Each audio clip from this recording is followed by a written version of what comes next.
घरी मी आणि माझा 15 वर्षाचा दीर एकटेच होतो. बाहेर जोराचा पाऊस पडत होता. तो माझ्या रूममध्ये आला आणि माझ्या शेजारी झोपला. मी त्याला लहान मूल समजून माझ्या शेजारी झोपू दिलं. पण निम्म्या रात्री त्याने माझ्यासोबत माझ्या लग्नाला 2च दिवस झाले होते. तेच माझी सासू माझ्या सगळ्यात छोट्या दीरासोबत माझ्या रूममध्ये आली. 15 वर्षाचा सतीश काहीसा लाजून माझ्या सासूसोबत उभा होता. माझी सासू मला हसतच म्हणाली, जेव्हापासून विराजचं लग्न तुझ्यासोबत झालं आहे तेव्हापासून हा माझ्या पाठीमागे लागला आहे की माझ्या वहिनीशी ओळख करून दे. पण या लग्नाच्या गडबडीत मला काही जमलेच नाही. गेल्या 2 दिवसापासून हा माझ्या मागे लागला आहे की माझी वहिनीशी मैत्री करून दे. माझ्या सासूने एका दमातच सगळी गोष्ट सांगितली होती. सतीश खूप लाजाळू मुलगा दिसत होता. तो माझ्या सासूबाईंच्या मागे लपला होता. त्याचा पदर त्याच्या बोटाभोवती गुंडाळून माझ्याकडे लपलेल्या नजरेने बघत होता. मी हसूनच त्याच्यापुढे माझा हात केला तर त्याने संकुचित होऊन माझ्याशी हात मिळवला. मी त्याला म्हणाले, तू मुलगा असून एवढा लाजाळू आहेस? मी तुझी वहिनी आहे, अगदी तुझ्या मोठ्या बहिणीसारखी. तुला वाटेल तेव्हा तू माझ्याशी बोलू शकतो. माझं बोलणं ऐकून तो तोंडाने काहीच बोलला नाही, फक्त हसून आपली मान हलवली. मी या घरातील सगळ्यात मोठी सून होते. विराजपेक्षा छोट्या 2 बहिणी होत्या आणि त्यांच्यापेक्षा सगळ्यात छोटा माझा दीर सतीश होता. विराज हा खूप प्रेम करणारा आणि काळजी घेणारा नवरा होता. सासरचे लोक देखील माझ्यावर खूप प्रेम करत होते. सतीशच्या दिशेने मी पहिले पाऊल टाकले. तो 15 वर्षाचा होता, पण त्याच्या तब्येतीमुळे आणि व्यक्तिमत्वामुळे तो मोठा दिसत होता. मी संध्याकाळी त्याच्या रूममध्ये जायचे आणि इकडल्या तिकडल्या गप्पा मारायचे. तो खूपच लवकर माझ्यात मिसळला होता. माझ्या रूममध्ये देखील तो न डगमगता येत होता. एक दिवस मी त्याच्या रूममध्ये गेले तर तो टी व्ही बघत होता. मला पाहून त्याने पटकन चॅनल बदललं आणि थोडासा घाबरला. मी त्याच्याजवळ जाऊन बसले, पण त्याच्या चेहऱ्यावरचा रंग उडाला होता. ते पाहून मला त्याच्यावर संशय आला की तो असं काय पाहत होता की मला बघून एवढे त्याने लगेच चॅनल बदलले आणि एवढा घाबरला की जसं काय मी त्याची एखादी चोरी पकडली आहे. मी त्याला प्रेमाने विचारले की तू टी व्हीवर काय बघत होतास? माझ्या प्रश्नावर तो माझ्याकडे आश्चर्याने बघू लागला आणि म्हणाला की काही नाही वहिनी, मी फक्त कार्टून बघत होतो. मी त्याला म्हणाले, तू जे बघत होतास ना ते लाव. त्याने मान खाली घातली आणि ते चॅनल लावलं. मी ते बघताच माझे डोळे बंद केले. माझे सर्व शरीर भीतीने थरथर कापत होतं. मी श्वास घ्यायचं देखील विसरून गेले होते. मी रागानेच सतीशकडे बघितले आणि म्हणाले, तू टी व्हीवर हे बघतोस? रात्री तुझ्या दादाला सांगू का? माझं बोलणं ऐकून तो घाबरला आणि म्हणाला, वहिनी प्लीज दादाला काही सांगू नका. मी त्याला ओरडतच म्हणाले, तुला हे सर्व बघून झोप तरी कशी येते? एवढा भीतीदायक चेहरा बघतोस तू? तो कुठला तरी हॉरर मूव्ही बघत होता. ते पाहून मात्र मी खूप घाबरले होते. त्याने माझी पटकन माफी मागितली आणि म्हणाला की यापुढे मी असं काही बघणार नाही. माझ्या सासरचे सगळे लोक खूप चांगले होते. माझ्यावर खूप प्रेमही करत होते. मी स्वतःलाच खूप नशीबवान समजत होते. पण कुठे ठाऊक होतं की हा सर्व आनंद काही काळासाठीच आहे. मी कुठल्या तरी खूप मोठ्या संकटात सापडणार आहे याचा विचार देखील एखादी स्त्री कधीच करू शकत नाही. ते सहन करणे देखील मरणासमान ठरेल. माझ्या माहेरी मी सगळ्यात छोटी होते, त्यामुळे माझ्याकडे कोणी खास लक्ष देत नव्हतं. माझे मला भाऊ बहीण मोठे होते, ते सर्व एकत्र बोलायचे. मी त्यांच्याकडे गेले तर ते म्हणायचे की तू लहान आहेस, तुझं आमच्या मोठ्यांमध्ये काय काम आहे? मी एकटेपणाची शिकार झाले होते. सतीशला बघून मला देखील माझं मागचं आयुष्य म्हणजेच माझं लहानपण आठवत होतं. माझ्या मोठ्या भावंडाचं माझ्याकडे लक्ष नसायचं, त्यामुळे मला वाटलं की सतीशसोबतही असंच काही घडत असेल. कारण माझ्या दोन्ही नंदा एकत्र राहत होत्या आणि गप्पा मारत होत्या. म्हणूनच मी माझ्या नंदेपेक्षा सतीशकडे जास्त लक्ष देत होते. मी त्यांच्या आवडीचं जेवण बनवत होते, त्यांची छोटी मोठी कामं करत होते, त्याच्यासोबत गेम खेळत होते, जेणेकरून मला वाटलेलं दुःख सतीशला मिळू नये. एक दिवस राहुल माझ्या रूममध्ये आला. विराजच्या येण्याची वेळ झाली होती, म्हणून मी खूप छान कपडे घालून मेकअप करत होते. जेव्हा सतीश माझ्या रूममध्ये आला तर मला तयार होताना पाहून तो बारकाईने माझ्याकडे बघू लागला आणि माझ्या मेकअपच्या सामानातून एक लाल कलरची लिपस्टिक उचलून माझ्याकडे दिली आणि म्हणाला, वहिनी ही लिपस्टिक लावा, मला हा रंग खूप आवडतो. मी त्याच्या हातातून लिपस्टिक घेतली. मी या लहान मुलाचे हृदय काय तोडणार होते, पण मला पाहून तो हसला आणि माझा चेहरा आपल्या दोन्ही हातात घेऊन माझ्याकडे मोठ्या प्रेमाने पाहत म्हणाला, खूप सुंदर दिसत आहे वहिनी तू. असे म्हणत त्याने मला न डगबगता मिठी मारली. प्रथम त्याच्या या कृतीने मी पूर्णपणे घाबरले होते. माझ्या हृदयाची धडधड वाढली होती. मी लगेच त्याला माझ्यापासून दूर ढकलले. तो मागे जाऊन माझ्याकडे पाहू लागला. मी त्याच्याकडे एवढे रागाने बघितलं की तो थोडासा घाबरला आणि म्हणाला, वहिनी तुम्ही तर मला माझ्या मोठ्या बहिणीप्रमाणे आहात, पण कदाचित मी तुमच्यावर प्रेम केलेलं तुम्हाला आवडलं नाही. I am sorry. त्याने आपली मान खाली घातली आणि माझ्या रूममधून बाहेर निघून गेला. मला गुदमरल्यासारखे वाटू लागले. माझे विचार मलाच लहान वाटू लागले. मला मोठी बहीण समजून त्याने मला मिठीत घेतले होते आणि मी काय एवढा चुकीचा विचार केला होता? मी त्याला एवढ्या धक्क्याने स्वतःपासून कसे दूर केले? तो माझ्याबद्दल काय विचार करत असेल माहीत नाही, पण मला आता स्वतःचीच लाज वाटू लागली होती. म्हणूनच दुसऱ्या दिवशी मी सतीशसोबत पहिल्यासारखंच वागले. तो दिवसभर माझ्यासोबत बसला होता. न डगमगता माझ्या गळ्यात पडत होता. त्याचा चेहरा माझा चेहराजवळ घेत होता. माहीत नाही, पण त्याचं एवढं जवळ येणं मला का अस्वस्थ करत होतं. मला वाटत होतं काहीतरी चुकीचं घडत आहे. पण सैतान हा माणसाचा उघडपणे शत्रू असतो. दिसायला मी एकदम सडपातळ होते. तो उंचीने माझ्यापेक्षा 2-3 इंच मोठा होता. एक दिवस मी किचनमध्ये जेवण बनवत होते आणि सतीश शाळेतून घरी आला. किचनमध्ये येताच त्याने मला मागून मिठी मारली. मी सतीशला म्हणाले, सतीश मागे हो, तुला दिसत नाही का मी पोळ्या बनवत आहे? मी त्याला ओरडण्यावर तो मागे झाला आणि म्हणाला, वहिनी ती नेहमीच काय काम करत असते, कधी कामातून सुट्टी घेत जा. त्याने आपलं बोलणं बदललं होतं. घरातील प्रत्येक व्यक्तीच्या हृदयात मी स्थान निर्माण करावं हीच माझी इच्छा होती. त्यामुळे सतीशच्या अशा वागण्याचा राग येण्याऐवजी मी त्याच्याकडे पाहून हसले आणि म्हणाले, जेव्हा तुझी बायको येईल तेव्हा मी कामातून सुट्टी घेईल. माझं बोलणं ऐकून तो मला म्हणाला, मला तुमच्यासारखीच बायको हवी आहे, कारण तुम्ही मला खूप आवडता. हे सांगताना तो माझ्या डोळ्यात अगदी टक लावून पाहत होता आणि एक एक पाऊल माझ्याकडे सरकत होता. तो काय विचार करत होता मला माहीत नाही, पण मला पहिल्यांदाच त्याची नजर माझ्या संपूर्ण अस्तित्वाला ओलांडताना जाणवू लागली. माझ्या संपूर्ण अस्तित्वात एक खळबळ उडाली. मी माझी ओढणी नीट केली. यावेळी त्यांची प्रशंसाही मला अजिबात चांगली वाटत नव्हती. त्याने त्याचा चेहरा माझ्या जवळ आणला आणि त्याच्या तळ हाताने माझ्या चेहऱ्यावरील घाम पुसू लागला. मी लगेचच मागे सरकले आणि मागे कपाटाला टेकले. मग तो म्हणाला, माझ्या हातात असतं तर तुम्हाला काम करू दिलं नसतं आणि राणीसारखं ठेवलं असतं. एवढी आवडतेस तुम्हाला. माझ्या हृदयाचे ठोके जणू काही वेगाने चालणाऱ्या घोड्याप्रमाणे नियंत्रणाच्या बाहेर गेल्यासारखे वाटत होते. विराजनेही माझे आत्तापर्यंत एवढे कौतुक केले नव्हते आणि अचानक तो माझ्यापासून मागे सरकला आणि म्हणाला, तुम्ही माझ्या बहिणीकडून देखील काम करून घेत जा. त्या महाराण्या थोडी आहेत. मला वाईट वाटतं की माझ्या बहिणीसारख्या बहिणीने काम करावं लागतं आणि त्या दोघींनी TV बघत बसावं. तो बहुधा विषय बदलण्यात तरबेज होता. तो एका मिनिटात त्याची स्माईल बदलत होता. मी आता सतीशच्या नजरेत गुरफटत होती. मी त्याला रागातच म्हणाले, जा तू कपडे बदलून घे, मी पोळ्या करून जेवण वाढते. तो किचनमधून बाहेर गेला तर मी सुटकेचा निश्वास सोडला. काही दिवस तर मी त्याला घाबरून राहत होते की त्याची नजर देखील मला विचित्र वाटत होती. मी एकदा विराजला म्हणाले की सतीश आता मोठा होत आहे, त्यानं आता नीट वागायला शिकलं पाहिजे. पण तो तर एखाद्या लहान मुलाप्रमाणेच वागतो. तो जसा आईला मिठी मारतो तशीच मलाही मिठी मारतो. विराज, मला हे सर्व खूप विचित्र वाटतं. पण माझं बोलणं ऐकून विराज हसू लागला आणि म्हणाला, तू पण ना विचित्र गोष्टी करते. अगं छोटासा मुलगा आहे तो. तुला आई समजून तुझ्यावर प्रेम करतो आणि तू आहेस की प्रकरण कुठे घेऊन जात आहेस. विराजने ही गोष्ट सर्वसामान्यपणे घेतली होती. मी विचारच करत होते की याबद्दल मी कुणाशी बोलू. ठीक आहे, तो मला छोट्या बहिणीप्रमाणे समजत होता. मी देखील त्याला छोटा भाऊ समजत होते. पण त्याची नजर आणि बोलणं मला खूप विचित्र वाटत होतं. हीच गोष्ट मी माझ्या सासूबाईंना घाबरत घाबरत म्हणाले. तर त्या देखील हसल्या आणि म्हणाल्या, तू आहेसच एवढी चांगली की विराजसोबत आम्ही देखील तुझ्या प्रेमात पडलो आहोत. मी तर देवाकडे हीच प्रार्थना करते की माझी दुसरी सून देखील तुझ्यासारखीच असू दे.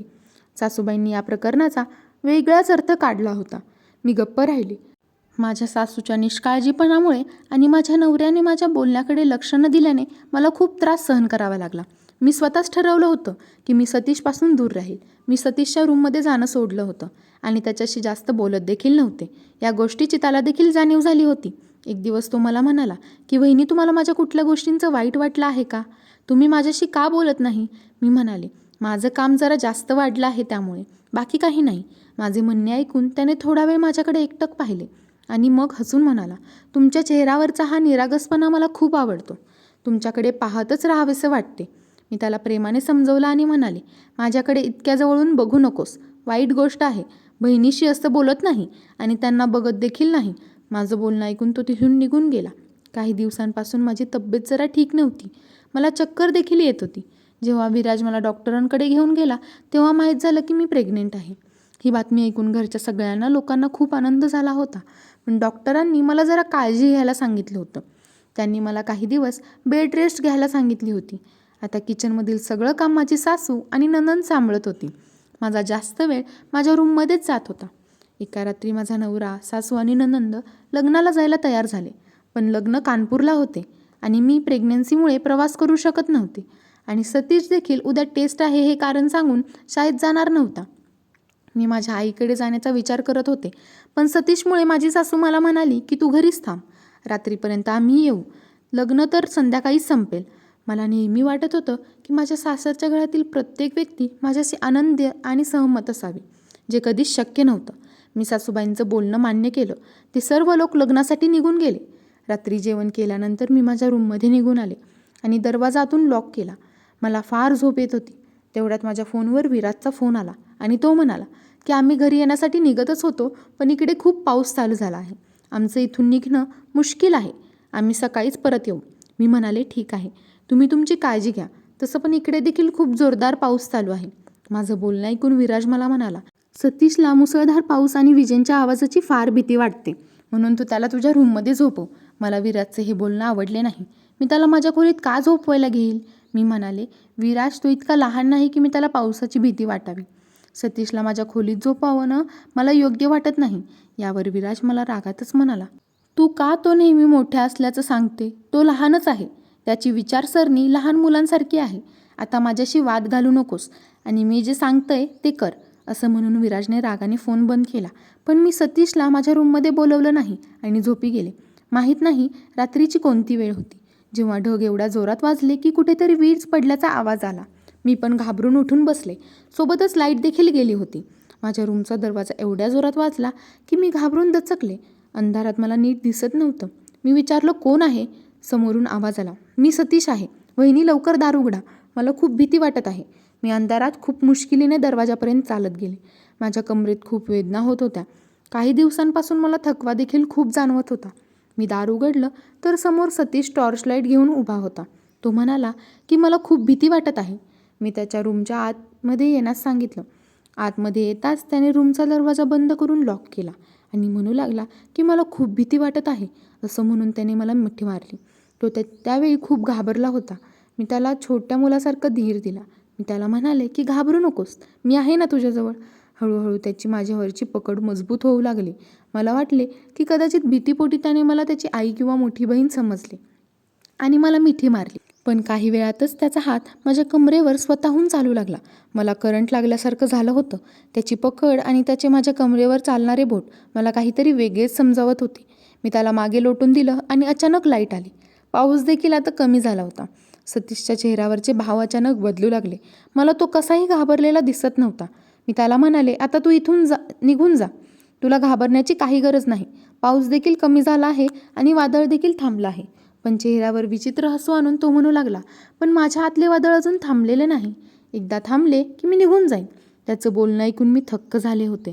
कुठूनही तो 15 वर्षाचा मुलगा वाटत नव्हता. त्याच्या बोलण्यात आणि डोळ्यात बालिश काहीच नव्हते. तो माझ्याजवळ येऊ लागला. मी म्हणाले, सतीश, तू काय बोलत आहेस? तू शुद्धीत आहेस ना? मी तुला किती वेळा समजावू की मोठ्या बहिणींशी असं बोलत नसतात. तो म्हणाला, कोणती बहीण? माझ्या तर फक्त 2 बहिणी आहेत. तुम्ही मला दिसताक्षणी आवडू लागल्या होत्या. मी तर तुमच्याजवळ येण्याचा बहाणा शोधत होतो. तुमच्याजवळ आल्यावर माझं मन शांत होतं. त्यांचे शब्द ऐकून माझ्या अंगावर थरकाप उडाला होता. यावेळी सतीश आणि वासनेने भरलेली व्यक्ती यात फरक करणे कठीण होते. मी त्याला म्हणाले, तुला लाज वाटत नाही का? तू आईसारख्या बहिणीवर नजर ठेवतो? तो न घाबरता माझ्यासमोर उभा होता आणि मला म्हणाला, मी तुम्हाला आई समजलं कधी होतं? मी तुमच्यावर खूप प्रेम करतो. हे मी तुमच्यासमोर अनेक वेळा व्यक्त केले आहे, पण कदाचित तुम्ही विसरून गेले आहे. मी त्याला माझ्यापासून दूर ढकलण्याचा प्रयत्न केला, पण मला कळत नव्हतं की त्याच्यात इतकी ताकद कुठून आली की त्याच्यासमोर मला असहाय्य वाटले. माझी तब्येत देखील ठीक नव्हती. रूममधील लाईट, माझं रडणं, कुठलीही विनंती माझ्या कामाला आली नाही. ती रात्र माझ्यासाठी काळोख बनून आली होती आणि माझ्या तोंडाला काळं लावून गेली होती. सकाळी मी खूप रडत होते. सतीश माझ्यासमोर बसला होता आणि म्हणाला की तू कुणाला काही बोलशील तर होणाऱ्या परिणामांना तूच जबाबदार राहशील. मला पण त्याचा तिरस्कार वाटू लागला होता. मी त्याला रागानेच म्हणाले, तू माझ्या नजरेसमोरून दूर जा. तुझी प्रत्येक गोष्ट मी विराजला सांगणार आहे. तो माझ्या बोलण्याने घाबरला नाही आणि म्हणाला, तुम्ही तुमचा हा छंद देखील पूर्ण करून बघा, पण खोटं तुम्हालाच ठरवलं जाईल. मी या घरचा मुलगा आहे. माझ्यावर असा आरोप कोणीही करणार नाही. जर तुम्हाला तुमचा संसार वाचवायचा असेल तर तोंड बंद ठेवा. मी तिरस्काराने त्याच्याकडे बघितलं. तो माझ्या रूममधून निघून गेला. मी ढसाढसा रडू लागले. मला असं वाटत होतं की किचनमधून धारदार चाकू आणून सतीशचा खून करावा. त्याने आपलेपणाच्या नात्याला कीड लावली होती. तेवढ्यात बाहेरची बेल वाजली. तेव्हा वेदना होत असतानाही मी बाहेर पळत सुटले. मी दार उघडलं तर समोर माझी सासू, नणंद आणि विराज उभा होता. मी विराजला मिठी मारली आणि ढसाढसा रडायला लागले. माझ्या पोटातील वेदना एवढ्या वाढल्या होत्या की माझ्या डोळ्यांसमोर अंधाऱ्या येऊ लागल्या होत्या आणि मी बेशुद्ध येऊन खाली पडले. जेव्हा मला शुद्ध आली तेव्हा विराजने माझ्या शेजारी बसलेला होता आणि माझी सासू माझ्या डोक्यापाशी बसलेली होती. माझी सासू म्हणाली, मी तुला काळजी घ्यायला सांगितली होती, मग तू घरची सगळी कामं का करत बसलीस? जेवण तर आम्ही बनवून गेलो होतो. बघितलं का तुझ्या कामांचा परिणाम? तुझं बाळ थोडक्यात वाचलं आहे. आता मी तुला बेडवरून उठूही देणार नाही. कदाचित हे खोटे देखील सतीशने सांगितलं होतं की मी घरातील काम करत होते. मी रडू लागले आणि म्हणाले की तुम्हाला लोकांना नाही माहीत की माझ्यासोबत काय झालं आहे. मी काही म्हणणार त्या अगोदरच माझ्या रूमचा दरवाजा उघडला आणि माझी नणंद आणि सतीश सोबतच आतमध्ये आले. सतीशने कदाचित माझं बोलणं ऐकलं होतं. तो म्हणाला की मी तर ऐकलं होतं की वहिनी खूप बहादूर आहे, पण ती तर माझ्यापेक्षाही घाबरट निघाली. पावसाला एवढी घाबरत होती की रात्रभर मलाच त्यांना सांभाळावं लागलं. अजूनही त्याचं बोलणं सगळेजण नॉर्मल अंदाजात ऐकत होते. मी विचार केला की घरी गेल्यानंतर मी विराजला सगळं सत्य सांगेल. पण घरी गेल्यानंतर मी जेव्हा विराजला हे सर्व सांगितलं तेव्हा एक जोरदार माझ्या कानाखाली पडली आणि म्हणाला, तू माझ्या छोट्या निष्पाप भावाला काय समजला आहेस? अगं छोटा आहे तो, त्याला अशा गोष्टींचा अंदाज देखील नाही. असे आरोप करताना तुला लाज वाटत नाही का? मला माहीत आहे तू हे सर्व का करत आहे. बघ, मी या घरातला मोठा मुलगा आहे. तुला वाटत असेल तुझं बोलणं सत्य मानून मी या घरातून वेगळा होईल, पण तो तुझा गैरसमज आहे. जर तू माझ्या बाळाची आई होणार नसती तर मी तुला लगेच घटस्फोट दिला असता. माझ्या छोट्या भावावर आरोप करणारी तू कोण आहेस? विराजचं बोलणं ऐकून मला तर फार मोठा धक्का बसला होता. हा तोच विराज होता जो माझ्यावर प्रेम करत होता. कदाचित त्याचं प्रेम माझ्यावर यासाठी होतं की मी त्यांच्या घरच्या लोकांची काळजी घेत होते. त्याच्या बिचाऱ्या भावाचे गैरवर्तन मी हसतमुखाने सहन करत होते. आता मला माझी लायकी कळाली होती. विराजने माझ्यावर कधीच विश्वास ठेवला नसता, कारण त्याला आपल्या भावावर जास्त विश्वास होता. मी माझं सामान बांधलं आणि जाण्याचा निर्णय घेतला. विराजने मला एकदा देखील अडवलं नाही. माझ्या सासूबाईंना यातलं काहीच माहीत नव्हते. मला असे बॅग घेऊन जाताना पाहून त्या विचारू लागल्या की तू कुठे चालली आहेस? मी त्यांना काहीच उत्तर दिलं नाही. विराज म्हणाला की जाऊ दे तिला, तिचं डोकं खराब झालं आहे. माहेर जाऊन कदाचित अक्कल ठिकाण्यावर येईल. मी शांतपणे घराच्या बाहेर पडले आणि रिक्षा पकडून माझ्या माहेरी पोचले. मी घरी येऊन माझ्या आईवडिलांना सर्व हकीकत सांगितली. आई मला म्हणाली की तू शिकलेली असूनही अडाणी कशी राहिली? तू सुरुवातीपासूनच कडक वृत्तीने बाळगायला हवं होतंस. पण तू मला आता जे सांगत आहेस ते तू मला आधी सांगितले असते तर मी तुला सांगितलं असतं कसं वागायचं. तू तर तुझं घरच उद्ध्वस्त केलं. तू घरच्यांना खुश ठेवण्याच्या नादात आपल्या धीराचा प्रत्येक उद्धटपणा सहन करत आली. माझी आई देखील खूप काळजी करत होती, पण माझा तरी काय दोष होता? मी तर याबाबत विराजशी आणि माझ्या सासूशी देखील बोलले होते, पण त्यांनी माझी गोष्ट मनावर घेतली नाही. त्यांनी देखील आपल्या मुलाला समजून सांगायला हवं होतं की दीर आणि वहिनीमध्ये अंतर नक्कीच असतं. एक दिवस मला एका अनोळखी नंबरवरून फोन आला. मी समोरच्या व्यक्तीचा आवाज ओळखला होता. तो सतीश होता. तो म्हणू लागला की वहिनी मला माफ करा, तुम्ही घरी परत या. मी तुम्हाला यापुढे कधीही त्रास देणार नाही. मला माझ्या चुकीची जाणीव झाली आहे. खरं तर माझे मित्र चांगले नव्हते, ते मला चुकीच्या फिल्म दाखवत होते. ज्या दिवशी तुम्ही मला चॅनल बदलताना बघितलं होतं, मी हॉरर मूव्ही नाही तर एक चुकीची फिल्म बघत होतो. बस अशाच फिल्ममधून मी भरकटलो होतो. मला माफ करा आणि घरी परत या. मी म्हणाले, तू जे केलं आहेस ती चूक नाही तर खूप मोठं पाप आहे. मी तुला कधीच माफ करू शकत नाही. या गोष्टीत चूक तुझ्या घरच्या लोकांची देखील आहे, जे तुझ्या कृत्याकडे डोळे बंद करून बघत होते आणि तुला छोटं मूल समजत होते. मी तुझ्या भावाला देखील घटस्फोट देणार आहे. मला तुमचं तोंड देखील बघायचं नाही. असं म्हणून मी फोन कट केला होता. माझ्या घरी एका मुलाने जन्म घेतला होता. त्यानंतर मी विराजला घटस्फोट दिला. अशा नात्याचा हाच परिणाम होणार होता. लग्नाच्या सुरुवातीलाच स्त्रीने आपल्या धीराला मर्यादित ठेवायला हवं आणि घरातील सदस्यांनाही मुलांना नात्याच्या मर्यादा सांगायला हव्यात, म्हणजे कुणाचंही घर उद्ध्वस्त होण्यापासून वाचेल. मी माझा नवरा विराजकडून घटस्फोट घेतला होता, कारण एक स्त्री तिच्या सासरच्या घरात तिच्या नवऱ्यावर अवलंबून राहते आणि जेव्हा त्याचा आपल्या बायकोवर विश्वास नसतो तेव्हा अशा नवऱ्यासोबत राहण्यापेक्षा त्याला सोडून जाणे चांगले. तर मित्रांनो, तुम्हाला ही कथा आवडली असेल तर व्हिडिओला लाईक करा आणि सबस्क्राईब देखील करा आणि तुमचा मौल्यवान वेळ कथा ऐकण्यासाठी दिल्याबद्दल खूप खूप धन्यवाद.